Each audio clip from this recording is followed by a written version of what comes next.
It has been a long winter. It's continuing. Sometimes the best way to deal with the blahs is to curl up in the pages of a cozy book. If your young readers are looking for some literature to get lost in, we've got a few awesome titles to share with you this morning. Here to help us do that is author Vicki Vansickle. Great to have you in. Thank you for having me. You have great recommendations. So if you are a parent, if you know tiny humans, if you're a grandparent, aunt, whatever, take a picture of everything you see on the screen right about now. We're going to start with picture books. Yes. We've got one in time for Lunar New Year, another for Black History Month, but we're going to start with a goose who decides he is not going south for the winter. That's right. In winter, one of the ways to deal with winter is to just lean into it. So in Xander Stays, Xander decides instead of flying south, he's going to stay and enjoy the winter. He gets lots of advice from animals, like eat lots of fat, find lots of nuts, but it's a little girl who tells him actually reading inside with Coco is another way to deal with the winter. So this sort of looks at both sides of the winter experience and is a really sweet story. Oh, I love that. It is lovely. And the next one is another animal story. The Imposter is about a skunk who's a little bit lonely, and he notices that dogs get a lot of attention. And there is a missing dog poster, and he decides that he's going to pretend to be this dog in order to be adopted into a family.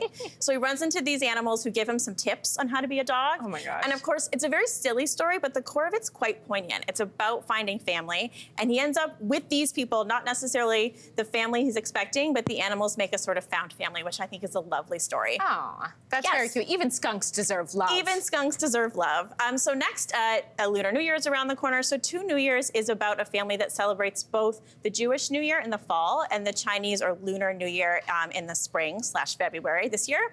And so what I love about books like this is it takes something that appear different, they're different kinds of traditions, but looks at the similarities. So both of these New Years celebrate with family. They both have special noises, like joyful sounds that bring in the new year. They both have traditional dishes, and it's very much a story about inclusion.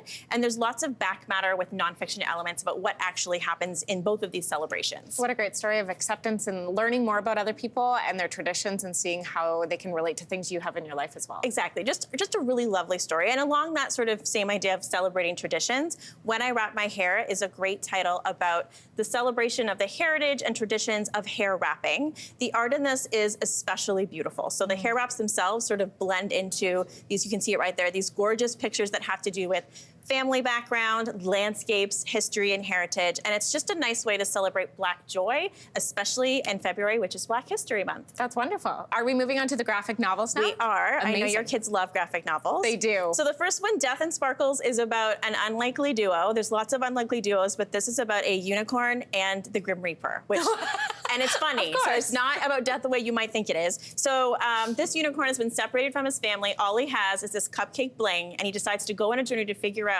the history of his family, where he comes from, and Death, who is his roommate and friend, decides to come along with him. So very, very silly, really fun, really bright. And in the same vein of like silly but fun and a friendship story, The Rack Pack is a new series. And this is about 3 raccoons, or if you're looking carefully, 2 raccoons and a confused possum, who are living in Toronto, and they have a chance encounter with a house cat with a grudge. And she leads them on this heist. So this is a heist story. It's very funny. I love that it's set in a Canadian city. And whether you love raccoons or hate raccoons, you can't deny that they are a part of our culture. They are. And this was a really fun way to deal with that. That's awesome. Finally, we've got a haunted mansion and the power of drag queens. That's right. So Night of the Living Zed is the second book in a series featuring Zed Watson, who's a non-binary kid, and his best friend Gabe. They love mysteries. So this is about, can they spend 2 nights in a haunted mansion in solving puzzles in order to win money? Good mystery, really fun story. And then Dragging Mason County is a teen novel. This is about a gay teen in a very small town. Doesn't necessarily feel as accepted by the larger group.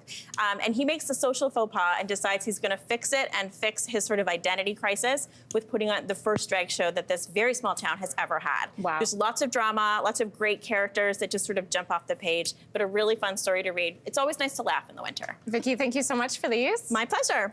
Hey, thanks for watching. If you liked this, be sure to subscribe here, or you can check out more Your Morning videos right here.